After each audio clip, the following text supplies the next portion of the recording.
Everyone knows that the Death Star destroyed Alderaan, but almost no one knows how it was built. The truth is that it wasn't a single master plan. It was a web of lies, hidden agendas, and one scientist who never meant to build a weapon. In this video, we're going to walk through a detailed timeline of how the Death Star came to be. Not from the movies or shows, but from the book Catalyst, a Rogue One novel, which reveals the secret origins of the galaxy's deadliest weapon. So yes, there's going to be some spoilers from the book Catalyst, but it was written in 2016, so those who want to read it probably have read it by now. But before we dive into that timeline, here's what you need to know. The story in Catalyst takes place during the final years of the Clone Wars and stretches into the early days of the Empire, long before Andor or Rogue One. By the end of the book, we're at about 18 to 17 BBY, or before the Battle of Yavin. The Death Star's skeletal frame is already under construction, but its weapon system, the super laser, hasn't been completed yet. And at this point, Galen Erso has been manipulated into developing energy research that the Empire secretly weaponizes. He and Lyra eventually realize the truth, escape with baby Jyn, and go into hiding on Lamu. Cassian Andor, meanwhile, is still a child, likely surviving in the shadows of the Separatist fallout, as referenced in Andor Season 1. Also, a quick note on Legends versus Canon. In the old expanded universe, there was no Galen Erso or Orson Krennic. The Death Star was designed by characters like Bevel Lemalisk and Wraith Sinar, featured in the 2007 novel Death Star. This book is a really good read, but unfortunately it doesn't align with current canon. In Catalyst and in canon, the concept for the Death Star originates with Palpatine himself. In Attack of the Clones, we see the plans handed off from Poggle the Lesser to Count Dooku, and then to Darth Sidious. From there, Palpatine sets everything in motion, using Krennic to manipulate Galen, hiding the project behind the false names, and controlling the science through lies. Now that the stage is set, let's break down the hidden timeline of the Death Star's creation, one step at a time. The Death Star's shell was already being constructed by the Geonosians during the Clone Wars, as shown in Attack of the Clones and continued in Catalyst. The project begins as a Republic initiative, but it shifts to the Empire once Palpatine declares the New Order.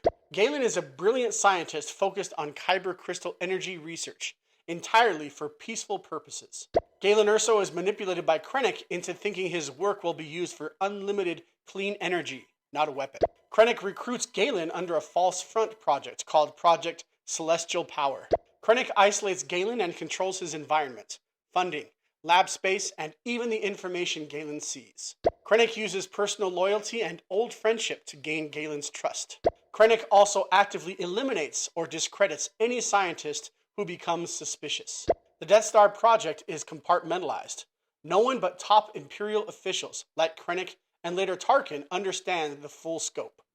If you're enjoying this and you don't want to miss the next piece of Star Wars lore, go ahead and hit the subscribe button. It really helps me out. This is the content you're looking for. Now back to the Death Star.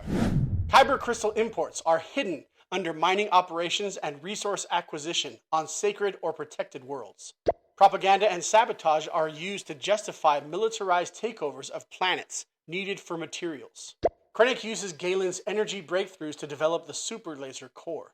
The Empire's engineering teams and Geonosian laborers build the station, but the weapon systems is what Krennic needs to deliver to gain favor with Palpatine. Lyra Erso begins to suspect the truth and confronts Galen, who begins connecting the dots too late. They eventually escape with the help of Saw Gerrera, going into hiding on Lamu. Krennic's obsession with regaining control over Galen grows, leading directly into the events of Rogue One. Tarkin is introduced as Krennic's rival, waiting to swoop in once the Death Star is viable. Krennic knows his time is limited. He must deliver the weapon before Tarkin takes over the entire project. So that's the Catalyst timeline, the one most people missed. Over the course of these 18 steps, we've seen how the Death Star wasn't just built. It was assembled through deception, manipulation, and blind ambition, long before a single rebel knew about it, and long before Galen Erso realized the truth. Catalyst doesn't just add detail, it changes how you see Rogue One. It turns Galen from a passive background character into a tragic figure. It turns Krennic into a man clawing for power, afraid of being outmaneuvered. And it reveals how the Empire didn't just conquer planets, it conquered people. If you want to go deeper, I've got more Star Wars videos coming. And if you've made it this far, let me know in the comments. Did you already know the Catalyst backstory, or did this completely reframe the Death Star for you? And comment and let me know what video you'd like to see next. The concept of compartmentalizing information is very interesting, and I'd like to discuss how it is used both in other movies and in history. Or would you like more videos that explore the Death Star? Let me know what you think. Thanks for watching, and we'll see you next time.